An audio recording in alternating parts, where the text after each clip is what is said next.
اعوذ باللہ من الشیطان الرجیم بسم اللہ الرحمن الرحیم الصلاۃ والسلام علیکہ یا سیدی یا رسول اللہ الصلاۃ والسلام علیکہ یا سیدی یا حبیب اللہ۔ السلام علیکم ناظرین، آپ دیکھ رہے ہیں ریئل اسکیچ آف اسلام اور میں ہوں آپ کا میزبان محمد احسان الحق۔ ناظرین اکرام، جس طرح ہم ہجرت مدینہ کے ایک ایک پہلو کو ڈسکس کر رہے ہیں اور ہم نے یہ دیکھا کہ کفار کو مسلسل ناکامی کا سامنا کرنا پڑا۔ ناظرین تھوڑا سا پیچھے چلتے ہیں، ہم دیکھتے ہیں کہ کفار کو اب تک کہاں کہاں ناکامی کا سامنا کرنا پڑا۔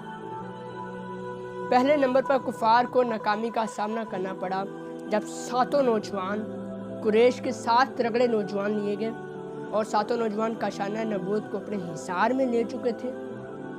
وہاں پر ہم نے دیکھا کہ اللہ تعالیٰ نے اپنے حبیب کی حفاظت کیسے فرمائی۔ پہلی ناکامی، وہ ساتوں نوجوان کچھ نہیں کر سکے۔ دوسری ناکامی ہوتی ہے ابو جہل کی قیادت میں۔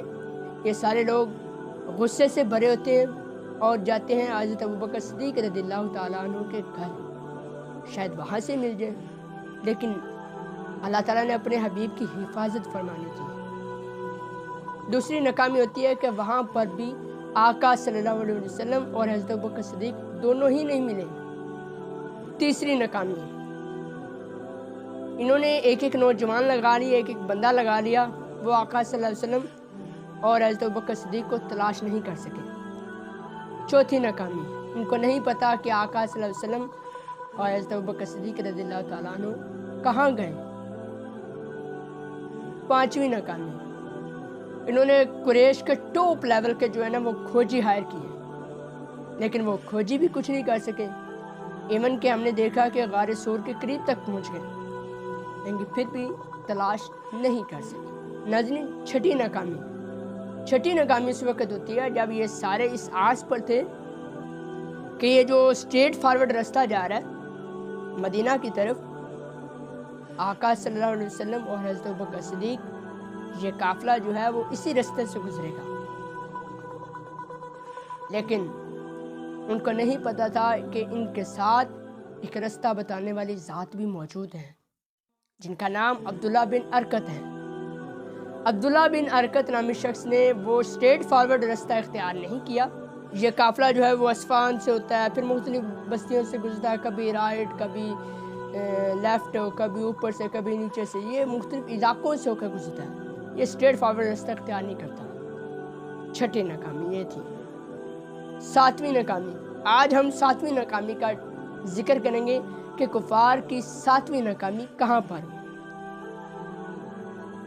آج جو ہے وہ ہجرت مدینہ کو 3 دن ہو چکے ہیں، ہجرت مدینہ کو 3 دن گزر گئے۔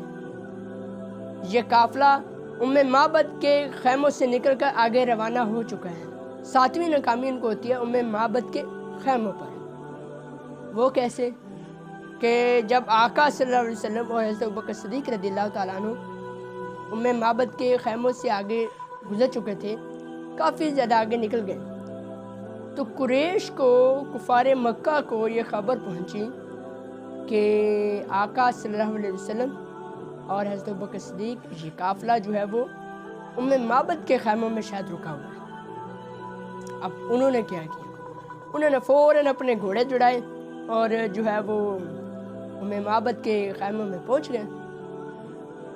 یہاں پر پوچھا، جب ام معبد سے پوچھا، ام معبد کہتی ہیں کہ آپ نہ جانے پتہ نہیں کس کی بات کر رہے ہیں، یہاں پر تو ایک ایسی ہستی آئی تھی کہ جو بکری دودھ نہیں دے رہی تھی وہ دودھ دینے والا بنا گیا، وہ بکری دودھ دینے لگ پڑی۔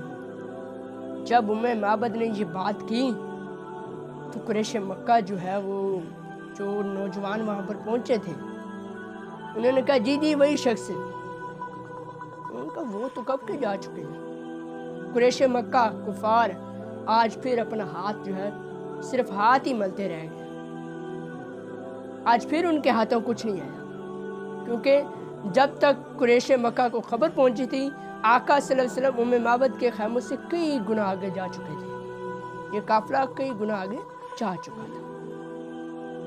یہ تھی کفار کی ساتویں ناکامی۔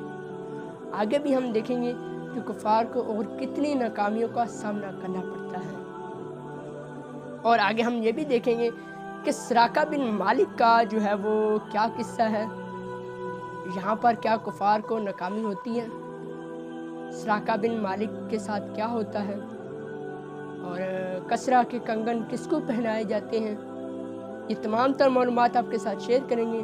آج تک کے لیے اتنا ہی۔ اپنے میزبان محمد احسان اللہ کو دیجیے اجازت۔ اللہ حافظ۔